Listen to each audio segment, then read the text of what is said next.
Hello dear students, स्वागत है आपका हमारे अमृतेश स्टडी यूट्यूब चैनल पर। दोस्तों आज हम देखने वाले हैं बीए सेकेंड ईयर यानी कि थर्ड सेमेस्टर जो 2023-2024 में डीडी यूनिवर्सिटी में एग्ज़ाम हुआ था पॉलिटिकल साइंस का।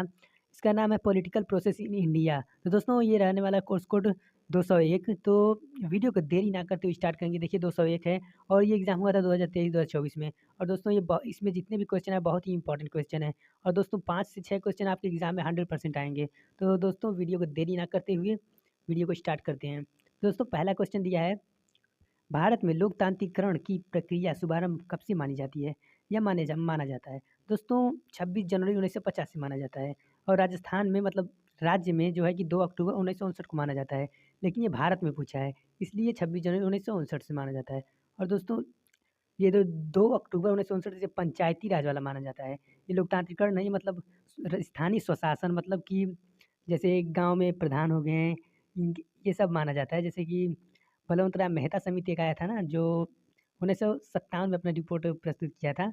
उसके कारण मतलब राजस्थान के नागौर जिले में बगदरी गांव से स्टार्ट हुआ था स्थानीय स्वशासन, यानी कि पंचायत समिति का मतलब नगर पंचायत, ग्राम पंचायत, जिला परिषद, यही स्टार्ट हुआ था। दोस्तों पंचायती राज जो था त्रिस्तरीय प्रणाली था। दोस्तों अगला क्वेश्चन है, प्रथम पंचवर्षीय योजना कब शुरू की गई? तो दोस्तों प्रथम पंचवर्षीय योजना 1951 से शुरू की गई थी। उस समय पंडित जवाहरलाल नेहरू जी मतलब प्रधानमंत्री थे और उस समय के राष्ट्रपति डॉक्टर राजेंद्र प्रसाद जी थे। दोस्तों अगला क्वेश्चन है, तीसरा क्वेश्चन है, पंचशील सिद्धांत संबंधित है। दोस्तों विदेश नीति से संबंधित है। किससे संबंधित है? फॉरेन पॉलिसी से। तो दोस्तों अगला क्वेश्चन है, राजनीतिक प्रक्रिया किससे संबंधित है? दोस्तों राजनीतिक प्रक्रिया चुनाव से भी संबंधित है, राजनीतिक दल से भी संबंधित है और हित समूह से भी संबंधित है। तो आपका राइट आंसर हो जाएगा डी वाला। ये सभी मतलब राइट आंसर है। तो अगला क्वेश्चन है, कौन सा अनुच्छेद, यानी दोस्तों आप लोग जानते होंगे कि आर्टिकल 52 में राष्ट्रपति शासन है और आर्टिकल 56 में जो है कि आपातकाल आपातकाल राष्ट्रपति घोषित करता है मतलब देश में। तो ये दिया पूछा है कौन सा अनुच्छेद आपातकाल व्यवस्था से संबंधित है या नहीं है, इसमें दिया है। तो आपका राइट आंसर हो जाएगा बी वाला 356। तो आपका 356 राइट आंसर हो जाएगा। अगला क्वेश्चन है, देखिए कितने बच्चे वाला सवाल पूछा है, ये कौन नहीं सही मारेगा। देखिए भारत में कितने राज्य हैं? दोस्तों भारत में 28 स्टेट है, मतलब 28 राज्य, 28। तो अगला क्वेश्चन है, गठबंधन राजनीति मतलब गठबंधन राजनीति जो है कितने प्रकार की है? दोस्तों ये 2 प्रकार की नहीं है, ये दोस्तों 3 प्रकार की है। तो आपका सी वाला राइट आंसर हो जाएगा। और बाकी आप लोग बताइएगा, कोई गलत क्वेश्चन लगता है तो कमेंट में। तो 8वां क्वेश्चन है, अर्धसंघीय का लाभ क्या है? दोस्तों अर्धसंघीय का लाभ जो होता है, राष्ट्रीय एकत्रीकरण भी होता है, राष्ट्रीय एकता भी होता है। ये तीनों आपका राइट आंसर है। तो आपका डी वाला राइट आंसर हो जाएगा। तो अगला क्वेश्चन है, दल प्रणाली आवश्यक है। दोस्तों दल प्रणाली जो होती है लोकतंत्र के लिए आवश्यक। क्यों लोकतंत्र के लिए आवश्यक? क्योंकि दल रहेगा तभी तो जनता अपना मतलब नेता चुनेगा। और नेता ही मतलब नेता को जनता चुनता है क्या क्या, ताकि मतलब नेता जो है विकास करें सबका। तो दोस्तों अगला क्वेश्चन देखते हैं, भारत में कौन सा राजनीतिक दल है? दोस्तों भारत में बहुस्तरीय व्यवस्था है। क्या है? बहुदलीय व्यवस्था है, बहुस्तरीय बोले सॉरी दोस्तों। तो बहुदलीय व्यवस्था है भारत में। तो अगला क्वेश्चन है, देखिए इसमें क्या दिया है, इनमें से कौन एक राजनीतिक दल का कार्य नहीं है? दोस्तों राजनीतिक दल का कार्य होता है लोकमत का निर्माण करना। आप लोग इस पे मत ज़्यादा ध्यान दीजिएगा, लेकिन आप लोग ये याद कीजिए मतलब राजनीतिक दल का कार्य क्या होता है। यहाँ पे पूछा है नहीं, तो देखिए राजनीतिक दल का कार्य क्या होता है, लोकमत का निर्माण करना होता है, राजनीति मतलब जनता का राजनीतिक प्रशिक्षण करना होता है, सत्ताधारी दल के रूप में एवं विरोधी के रूप में कार्य करना होता है। जैसे आप लोग चुनाव के समय में देखते होंगे कितने लोग किसी का विरोध करते हैं, कितने लोग होते हैं सपोर्ट करते हैं। तो वही दो मतलब राजनीति मतलब दल में भी ऐसा ही होता है, मतलब विपक्ष पार्टी एक पक्ष पार्टी होता नहीं है वही। तो इसमें आपका राइट आंसर होगा, जनता में धार्मिक भावना को विकसित करना। ये आपका गलत आंसर है, मतलब गलत है लेकिन सही है, यहाँ पे नहीं पूछा है इसलिए। तो अगला क्वेश्चन है, 12वां क्वेश्चन है, स्थानीय स्वशासन किस शासन से संबंधित मतलब स्थानीय स्वशासन किस शासन व्यवस्था से संबंधित है? दोस्तों लोकतंत्र से संबंधित है। ये राजस्थान में नहीं नागौर जिला में हुआ था, तो उसी से संबंधित है। तो अगला क्वेश्चन देखिए, बलवंत राय मेहता समिति, ये हर साल क्वेश्चन आता है, बहुत ही इंपॉर्टेंट क्वेश्चन है दोस्तों। ये देखिए फिर बार आपकी बार भी आएगा एग्जाम में। तो दोस्तों ये देखिए, बलवंत राय मेहता समिति ने अपनी रिपोर्ट किस वर्ष प्रस्तुत की? दोस्तों इन्होंने अपनी रिपोर्ट प्रस्तुत की थी, दोस्तों इन्होंने अपना रिपोर्ट दिया था 1957 में और लागू हुआ था 1958 में। तो आपका इसका राइट आंसर हो जाएगा ए वाला। और दोस्तों आप लोग ये भी जान लीजिए 73वां 74वां संविधान संशोधन जो है कि 73वां संविधान संशोधन ग्रामीण विकास के लिए हुआ था और 74वां संविधान संशोधन नगर विकास के लिए हुआ था। कौन-सा 74वां और 73वां ग्रामीण के लिए हुआ था। दोस्तों इसको आप लोग याद रखिएगा। और पंचायत के बारे में आर्टिकल 40 में दिया है ग्रामीण पंचायत के बारे में। तो अगला क्वेश्चन है, देखिए दिया है पंचायती राज व्यवस्था में महिलाओं को आरक्षण है। दोस्तों महिलाओं को आरक्षण कितना है? 33% है। दोस्तों 33% है। और दोस्तों बलवंत राय मेहता समिति ने मतलब कितने मतलब विभाजित किया था? उन्होंने ग्राम पंचायत किया था, पंचायत समिति और जिला जिला परिषद। दोस्तों इनका जो प्रणाली त्रिस्तरीय प्रणाली था जो मतलब बलवंत राय मेहता समिति द्वारा बनाया गया था। तो अगला क्वेश्चन है, नहीं इसका 33% है ना, 33% आपका सी वाला राइट आंसर हो जाएगा। तो 15वां क्वेश्चन है जो कुछ ज़्यादा ही टाइम ले रहे हैं हम, तो वीडियो को देरी नहीं करते हैं, जल्दी-जल्दी खत्म करते हैं क्वेश्चन को। तो 74वां संविधान संशोधन संबंधित है दोस्तों, आपका 74वां संविधान मैं बताया ना नगर से संबंधित है, आपका बी वाला राइट आंसर हो जाएगा। किससे संबंधित है? नगर से। और दोस्तों 74वां संविधान संशोधन जो है नगर पालिकाओं और पंचायती राज संस्थाओं से संबंधित है। इस संशोधन के द्वारा नगर पालिकाओं और पंचायती राज संस्थाओं को अधिक अधिकार एवं स्वतंत्रता प्रदान की गई थी। और दोस्तों इसका उद्देश्य यह था कि नगर पालिकाओं और पंचायती राज संस्थाओं में अधिकार मतलब स्वतंत्रता यहाँ पे दिया गया था। और दोस्तों ये मतलब नगर के विकास के बारे में था। और दोस्तों और चलिए आगे देखते हैं। और नगर पालिका संबंधित हो गया ना, तो आपका अगला क्वेश्चन है दबाव समूह। दोस्तों आप लोग दबाव समूह के बारे में नहीं जानते हो तो जान लीजिए। दोस्तों दबाव समूह जो होते हैं मतलब इनका लॉबिंग करना काम नहीं होता, इनका चुनाव लड़ना काम नहीं होता। लॉबिंग करते हैं और सम्मेलन में प्रचार भी करते हैं, लेकिन ये लोग चुनाव नहीं लड़ते हैं। तो दबाव समूह जैसे हो गया, जैसे जैसे ना लोग बहुत दिन से केस वगैरह लड़ते हैं मतलब टीम बना करके, कि जैसे कोई भर्ती वगैरह है फँस जाती है, तो वो लोग परेशान रहते हैं मतलब सरकार से बोलते हैं हमारा करिए, सही करिए, कैसे करिए।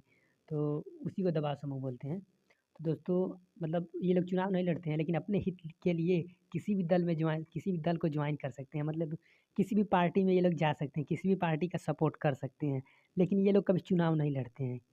तो अगला क्वेश्चन है, देखिए इसमें दिया है आमंड के दबाव समूह के वर्गीकरण में कौन सा सम्मिलित नहीं है? तो दोस्तों इसमें आपका ये भी सम्मिलित है, ये भी सम्मिलित है, आपका डी वाला नहीं सम्मिलित है। कौन सा? सुरक्षात्मक समूह। दोस्तों वैसे मुझे गलत लग रहा है ये डी वाला, लेकिन सही ही है। आप लोग बताइए कमेंट में इसका कौन सा सही होना चाहिए, लेकिन मेरे ख्याल से डी वाला ही सही है। तो अगला क्वेश्चन है, मेरे ख्याल से नहीं 100%, तो चेक कर लीजिएगा आप लोग एक बार गूगल पे। एक बार आप लोग गूगल पे सर्च करेंगे ना, सर्च करने से क्या होता है आपके दिमाग में मतलब सेट हो जाता है। जब आप कोई चीज़ सर्च करके पढ़ते हैं ना तो आपके दिमाग में सेट होता है, इसलिए आप लोग ज़्यादातर गूगल से सर्च करके पढ़ा कीजिए। तो अगला क्वेश्चन है, देखिए यहाँ पे दिया है all India trade union Congress किस तहत मतलब किस तरह का दबाव समूह है? All India trade union Congress यह किस तरह का दबाव समूह है? तो दोस्तों ये जो है ना, ये मतलब क्या बोलते हैं, all India trade union Congress, यह जो है श्रमिकों के हित की रक्षा और उनके अधिकारों की लड़ाई के लिए काम करता है। ये जो है all India trade union Congress दबाव समूह, ये क्या करता है? श्रमिकों के हितों और रक्षा और उनके अधिकार के लिए लड़ाई मतलब लड़ाई लड़ाई का काम करता है।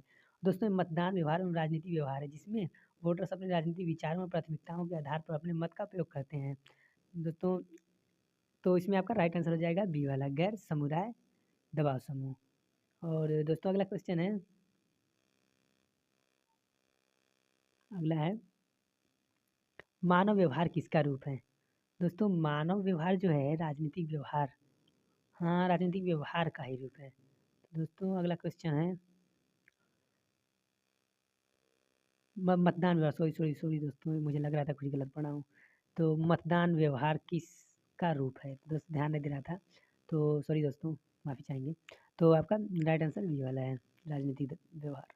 तो अगला क्वेश्चन है, देखिए चुनाव प्रक्रिया का अध्ययन किस विषय में किया जाता है? तो दोस्तों सेफोलॉजी में किया जाता है। किस में किया जाता है? सेफोलॉजी में। तो अगला क्वेश्चन है मतदान व्यवहार का निर्धारण करने वाला तत्व। दोस्तों वर्ग भी है, धर्म भी है, जाति भी है। तो आपका राइट आंसर उपरोक्त सभी है। तो अगला क्वेश्चन है, तो इसमें दिया है भारत में अनुसूचित जनजातियों की संख्या क्या है? बुक में दिया है 700, लेकिन गूगल पे बता रहा है 850, तो हम लोग 850 पे ही जाएंगे। तो यूपीएच में दिया है 700, ज़्यादातर यूपीएच गलत ही छापता है। तो अगला क्वेश्चन है वर्ण व्यवस्था बाँटा गया है। वर्ण व्यवस्था दोस्तों ये मेरे ख़्याल से 4 भागों में बाँटा गया है। वर्ण व्यवस्था दोस्तों 4 ही भागों में बाँटा गया है। 1 मिनट। तो दोस्तों इसका 4 राइट आंसर हो जाएगा क्योंकि वर्ण व्यवस्था जो है 4 भागों में इसको बाँटा गया है, यानी 4 श्रेणी में बाँटा गया है। पहला है ब्राह्मण, क्षत्रिय, वैश्य और शूद्र। तो दोस्तों अगला क्वेश्चन देखते हैं देरी ना करते हुए। अगला क्वेश्चन है अनुसूचित जनजाति संबंधित का प्रावधान है। दोस्तों इसका प्रावधान है सुरक्षात्मक प्रावधान और विकासात्मक और सकारात्मक। आपका राइट आंसर डी वाला हो जाएगा, उपरोक्त सभी हो जाएगा। ज़्यादातर दोस्तों उपरोक्त सभी ही राइट आंसर होता है। तो आप लोग अगर आपको नहीं क्वेश्चन आता है 100% इसी पे मारिएगा, उपरोक्त सभी पर। दोस्तों अगला क्वेश्चन है भारत संविधान के किस अनुच्छेद में वयस्क मताधिकार की व्यवस्था है? दोस्तों इसमें आपका राइट आंसर हो जाएगा वयस्क मताधिकार। दोस्तों वयस्क मताधिकार जो है आर्टिकल 326 में ही है। तो दोस्तों इसका राइट आंसर हो जाएगा बी वाला। तो अगला क्वेश्चन है, क्योंकि देखिए यहाँ पर दिया भी है दोस्तों, यहाँ पर दिया है भारतीय संविधान में चुनाव प्रक्रिया की अध्ययन संबंधित है ना दोस्तों। आपका राइट आंसर हो जाएगा 324 से 329 तक। आपका ए वाला राइट आंसर हो जाएगा। इसमें 26 हाँ हाँ सही है, सही वयस्क मताधिकार चुनाव प्रक्रिया संविधान, हाँ सही है बिल्कुल। तो अगला क्वेश्चन है, इसमें दिया है 61वां संविधान संशोधन। तो 61वां संविधान संशोधन संबंधित है दोस्तों भारत में 18 वर्ष की अवस्था में मताधिकार करना। तो आपका राइट आंसर बी वाला हो जाएगा। तो कौन सा आपका राइट आंसर हो जाएगा? बी वाला राइट आंसर हो जाएगा। और दोस्तों राजस्थान वाला आपको जानते हैं। और नीति आयोग की स्थापना 2015 में हुई थी, किसके द्वारा? केसी वियर ने कहा है, मतलब उनके द्वारा, मतलब नीति आयोग की स्थापना कब हुई थी आप लोग जान लीजिए, मतलब 2015 में हुई थी। और केसी वियर का एक कथन है, बहुत इंपॉर्टेंट है, इसको आप लोग याद कर लीजिएगा। इन्होंने कहा था भारतीय संघवाद अर्ध संघवाद है। किसने कहा था? केसी वियर ने कहा था। तो दोस्तों अगला क्वेश्चन है, अगला क्वेश्चन देखते हैं। थोड़ा आप लोग कुछ की पॉइंट बोलते हैं, आप लोग नोट कर लीजिए, याद कर लीजिएगा। दोस्तों हरमन फाइनर ने कहा था, हरमन फाइनर ने दबाव समूह मतलब अज्ञात साम्राज्य है। किसने कहा? दबाव समूह जो होता है अज्ञात साम्राज्य है। हरमन मतलब फाइनर ने कहा था। किसने? एस ई फाइनर ने, सॉरी दोस्तों, एस ई फाइनर ने कहा था दबाव समूह अज्ञात साम्राज्य है। और दोस्तों एक और क्वेश्चन है, जनजाति स्वच्छता परिषद का गठन मतलब 6वीं अनुसूची में किया गया है। किसका? जनजाति स्वच्छता परिषद का गठन। और दोस्तों सांस्कृतिक एवं शैक्षणिक अधिकार भारतीय संविधान के आर्टिकल 29 और 30 में है। और ये भी आप लोग जान लीजिए। और घरेलू हिंसा अधिनियम जो है कि 2005 में इसको एक्ट लाया गया था और 2006 में लागू किया गया था। और दोस्तों जो है कि 11वां अनुसूची के बारे में आप लोग जानते होंगे, उसमें 29 विषय है, ये ग्रामीण से रिलेटेड है। पंचायत समिति क्षेत्र मतलब ब्लॉक, ग्राम पंचायत, जिला परिषद, ये सब है इसमें। तो आप लोग कुछ ये सब की पॉइंट हैं, आप लोग याद कर लीजिएगा। और दोस्तों भारतीय संविधान में निर्जाति समूह मतलब 5 होते हैं, मतलब 5 प्रकार के प्रावधान है उसमें। अनुसूचित जाति और अनुसूचित जनजाति और पिछड़े वर्ग और अल्पसंख्यक महिलाएं भारतीय निर्जातीय समूह इन लोगों को बोला जाता है। और दोस्तों चलिए अगला क्वेश्चन देखते हैं, कुछ ज़्यादा ही मैं बोल रहा हूँ। तो अगला क्वेश्चन है, भारत को धर्मनिरपेक्ष राज्य कब घोषित किया गया? धर्मनिरपेक्ष तो आपका घोषित किया गया था 1976 में। बी वाला राइट आंसर हो जाएगा। अगला क्वेश्चन है, धार्मिक स्वतंत्रता का अधिकार। दोस्तों आपका राइट आंसर है ए वाला, 25 से 28 तक धार्मिक स्वतंत्रता। और आप लोग अपना मौलिक अधिकार जान लीजिएगा संविधान में, बस इसके अंतर्गत ही आर्टिकल आएंगे। आप लोग आर्टिकल का कोई टेंशन ना लीजिएगा। और आर्टिकल जो है कि आर्टिकल 1 से लेकर के आप लोग 35 तक याद कर लीजिए। कहाँ तक? आर्टिकल 35 तक। ये आपका मौलिक अधिकार है, आपको इतना जानना ही चाहिए। तो दोस्तों अगला क्वेश्चन देखते हैं। इसमें दिया है धार्मिक स्वतंत्रता का अधिकार। दोस्तों धार्मिक स्वतंत्रता का अधिकार एक मौलिक अधिकार है। और दोस्तों ये धार्मिक मौलिक अधिकार जो कि अमेरिका के संविधान से लिया गया है। और दोस्तों ये भाग 3 में है मौलिक अधिकार। और मौलिक अधिकार को भारत का मैग्ना कार्टा भी कहा जाता है। और नीति निर्देशक तत्व ये दोस्तों भाग 4 में है। ये आर्टिकल 36 से 51 तक है नीति निर्देशक तत्व। और ये मौलिक अधिकार जो अपना है आर्टिकल 14 से लेकर के नहीं, आर्टिकल 12 से लेकर के आर्टिकल 35 तक है मौलिक अधिकार। तो दोस्तों अगला क्वेश्चन है, इसमें दिया है महात्मा गांधी ने जोर दिया। दोस्तों महात्मा गांधी ने जोर दिया था राजनीति और धर्म का पृथक्करण पे। तो आपका राइट आंसर सी वाला हो जाएगा। अगला क्वेश्चन है, धर्मनिरपेक्ष संबंधित है। दोस्तों धर्मनिरपेक्ष ईसाई से संबंधित है। आपका राइट आंसर सी वाला डी वाला हो जाएगा। तो अगला क्वेश्चन है, सामाजिक सामाजिक न्याय का आधार है। दोस्तों सामाजिक न्याय का आधार होता है अवसर की समता और परिणामों की समानता। आपका सी वाला राइट आंसर हो जाएगा। तो अगला क्वेश्चन है, किसने कहा महिला अधिकार ही मानव अधिकार है? दोस्तों इसको महात्मा गांधी ने कहा था। तो आपका राइट आंसर है बी वाला। तो अगला क्वेश्चन है, देखिए आ गया, निर्जातीय संघर्ष का मुख्य कारण। दोस्तों ये दोनों है, धर्म और भाषा दोनों है। तो आपका राइट आंसर सी वाला हो जाएगा। अगला क्वेश्चन है, भारत में निर्जातीय समूह के लिए प्रावधान है। दोस्तों निर्जातीय जो समूह है इसको ये पाँच पाँच भाग हैं। मतलब इसके पहला है अनुसूचित जाति, फिर दूसरा है अनुसूचित जनजाति, तीसरा है अल्पसंख्यक वर्ग, और तीसरा है सॉरी पहला है अनुसूचित जाति और दूसरा है अनुसूचित जनजाति, तीसरा है पिछड़े वर्ग, चौथा है अल्पसंख्यक और ये पाँचवा है महिलाएं, अल्पसंख्यक महिलाएं। दोस्तों सॉरी, तो 5 हैं। तो आपका राइट आंसर हो जाएगा डी वाला 5। तो अगला क्वेश्चन है, भाषावाद का कारण। दोस्तों ये तीनों हैं, सामाजिक, मनोवैज्ञानिक, ऐतिहासिक। तो अगला क्वेश्चन है, क्षेत्रवाद का कारण। क्षेत्रवाद का कारण होता है ऐतिहासिक, सांस्कृतिक और ये आपका उपरोक्त सभी राइट आंसर है। सांप्रदायिकता के कारण। दोस्तों सांप्रदायिकता के कारण प्रकार होते हैं 3। तो आपका राइट आंसर हो जाएगा बी वाला। तो नहीं 3 नहीं लग रहा है मेरे को, 2 ही लग रहा है। 2 ही होना चाहिए। तो आप लोग इसको कमेंट में बताइएगा। तो अगला क्वेश्चन है, भ्रष्टाचार का कारण है। भ्रष्टाचार का दोस्तों कारण है निम्न कोटि साहित्य और निम्न शिक्षा का स्तर और राष्ट्रीय चरित्र का अभाव। तो आपका राइट आंसर हो जाएगा ये, उपरोक्त सभी हो जाएगा। तो अगला क्वेश्चन है, देखिए यहाँ पर आ गया, ये बहुत ही इंपॉर्टेंट क्वेश्चन है ये सब।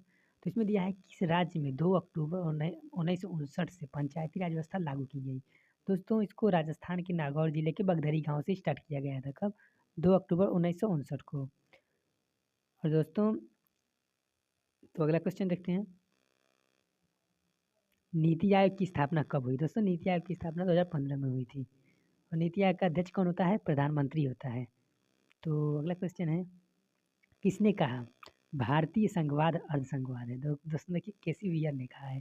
तो आपका राइट आंसर ए वाला हो जाएगा। 11वीं अनुसूची में कितने विषय हैं? दोस्तों 29 विषय हैं, आप लोग को पता होगा। और 12वीं अनुसूची में 18 हैं। तो अगला क्वेश्चन है, पंचायत समिति का क्षेत्र। दोस्तों पंचायत समिति का क्षेत्र जो होता है ब्लॉक। तो आपका राइट आंसर है। तो अगला क्वेश्चन है, देरी ना करते हुए जल्दी की वीडियो खत्म करते हैं। किसने कहा कि दबाव समूह अज्ञात साम्राज्य है? इसको कहने वाले फाइनर हैं। ये वाला राइट आंसर हो जाएगा। अगला क्वेश्चन है, जनजाति स्वच्छता परिषद का गठन किस अनुसूची में है? आपका 6वीं अनुसूची में। अगला क्वेश्चन है, किस वर्ष केंद्रीय संघवाद ने धार्मिक स्थानों के दुरुपयोग को रोकने हेतु कानून लागू किया? तो दोस्तों आपका इसका राइट आंसर हो जाएगा केंद्रीय संघवाद ने। दोस्तों केंद्रीय संघवाद जो है कि ये अपने दुरुपयोग को रोकने के लिए 1991 में किया था। कब किया था? केंद्रीय संघवाद ने धार्मिक संस्थानों यानी धार्मिक स्थानों के दुरुपयोग को रोकने हेतु इस कानून को 1991 में लागू किया था। यह कानून प्लेस ऑफ वर्शिप यानी कि स्पेशल प्रोविंस एक्ट 1991। तो आपका राइट आंसर हो जाएगा, कौन सा हो जाएगा? बी वाला राइट आंसर हो जाएगा।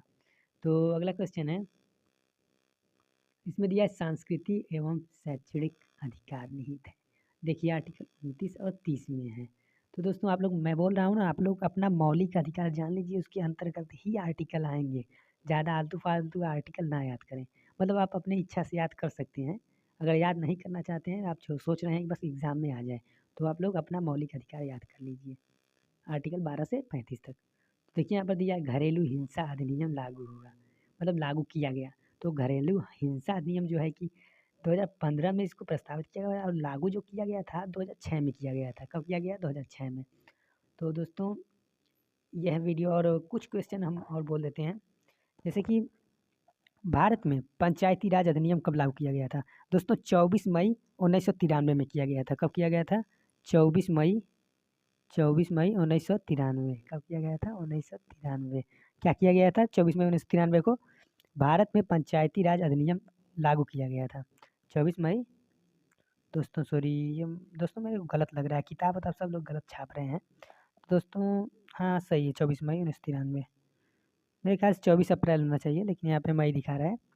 तो आप लोग कमेंट में मुझे बताइएगा, जो भी बताते हैं गलत ही हो जाती है।